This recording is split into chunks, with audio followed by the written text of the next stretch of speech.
guys, me Josh. Okay, if you're feeling 3 hours there again, I have now reviewed all 5 Pirates of the Caribbean movies.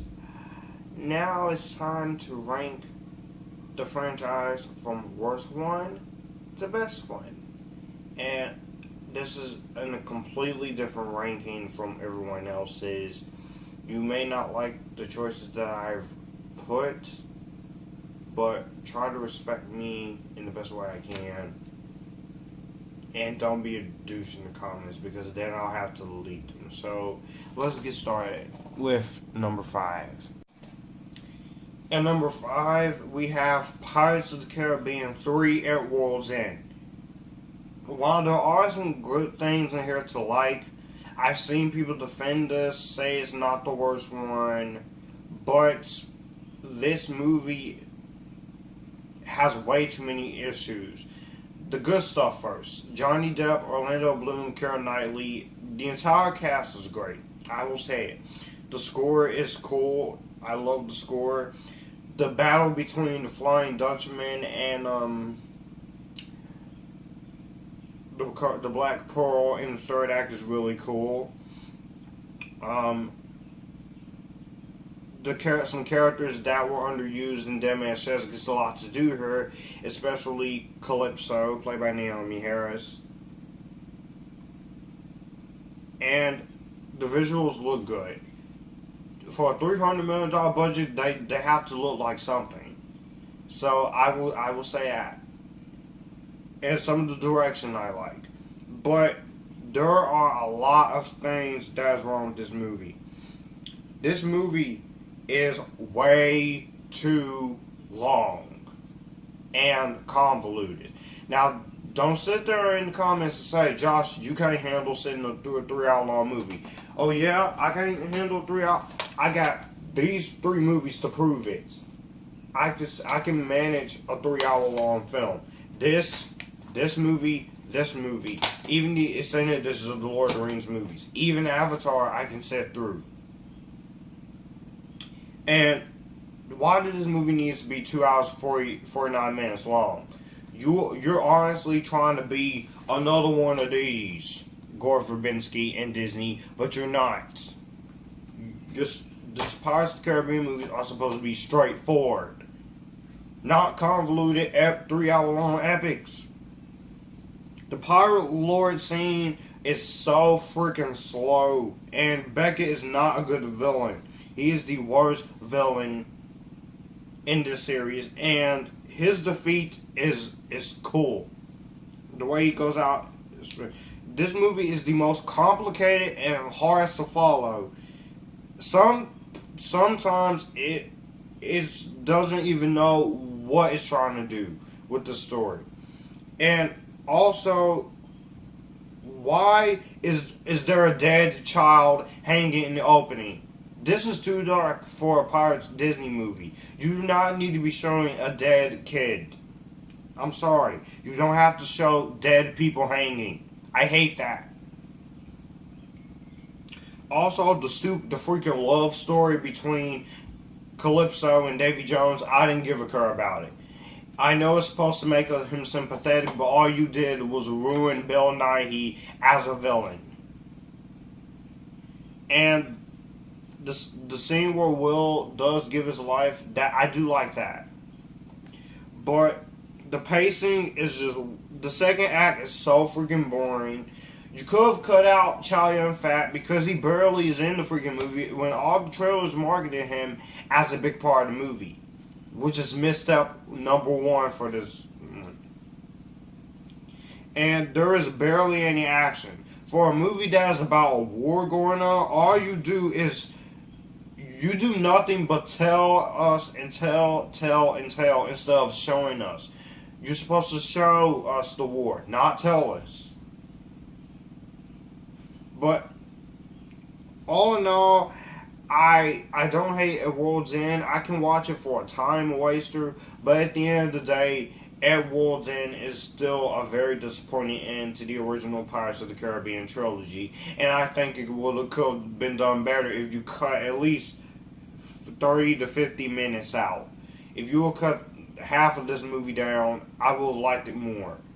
And those deleted scenes, putting them back in the movie would easily make this movie 3 hours and 9 minutes, and I will not liking it one bit. So yeah, that's at number 5 for me. Coming at number 4 is The Curse of the Black Pearl. I love The Curse of the Black Pearl. I have no issues with this one. But the reason why this is at number 4 is because it is the first in the series, and I'm not going to say it's boring or anything. It's fine. The minor issue it's a minor nitpick I do have, is that some of the CGI looks a little dated, but it was 2003, so I'll give it the benefit of the doubt.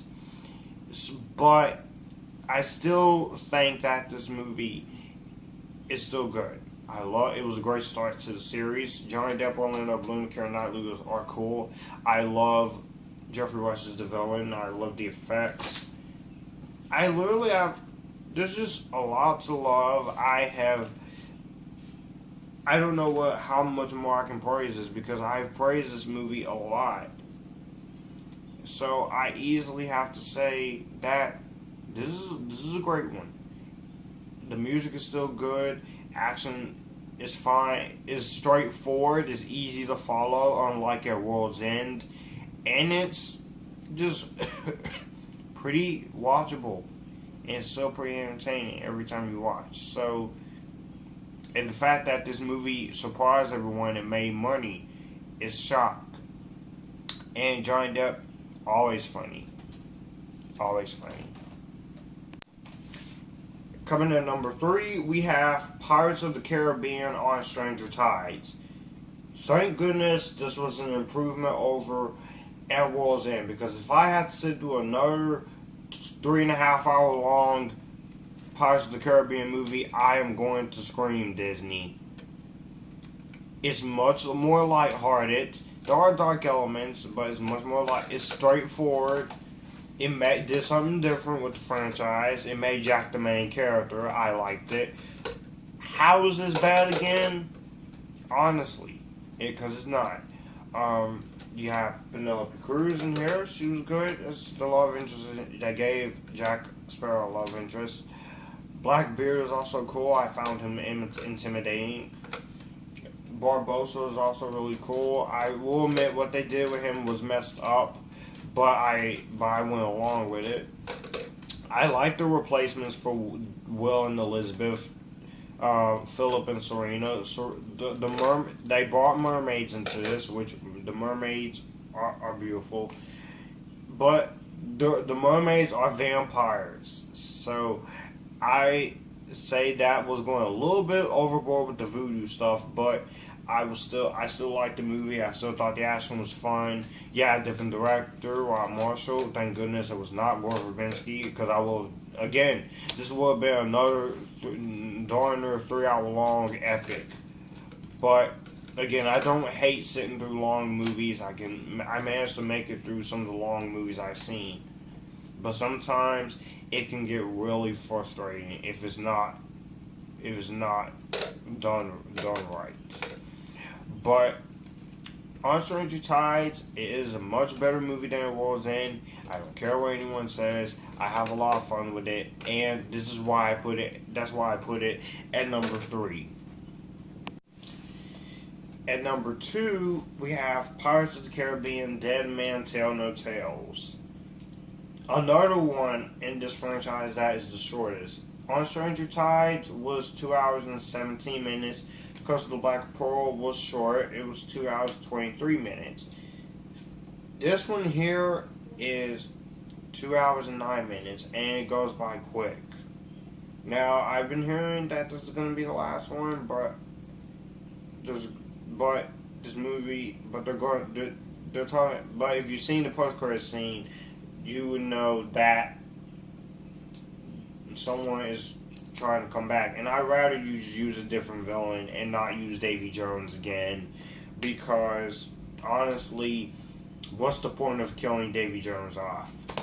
But it was cool seeing Jack Sparrow once again. Johnny Depp still got it. Javier Bardem is amazing as Captain Salazar. the dead zombie pirate ship he has is cool. I like how they were able to make Johnny Depp younger. I love Will Turner's son, Henry, and Karina Smith. Kayla Scalario, she was beautiful in here. The score is really cool. I love the action, and Jeffrey Rush's Barbossa, he was great. For a final film to include the character of Barbossa, Barbossa went out with a bang, and it is sad. He went out fighting, and then people complained that Han Solo didn't go out fighting. I rather he die at the hands of his son than have him just die in his own ship, because I cannot tolerate seeing Han Solo die in his own spaceship. But I still find this to be pretty good. I still find this movie to be pretty enjoyable. And hopefully for the last one, Pirates of the Caribbean 6, you can have not only Henry and Karina, but I would love to see Orlando Bloom and Keira Knightley return to this franchise, so we can get a scene with Jack Sparrow, Orlando Bloom, and Keira Knightley. But yeah, that's all I have to say about Dead Man Tell No Tales. Now, my number one favorite is going to have to be Pirates of the Caribbean Dead Man's Chest. This is the one I go back and watch the most.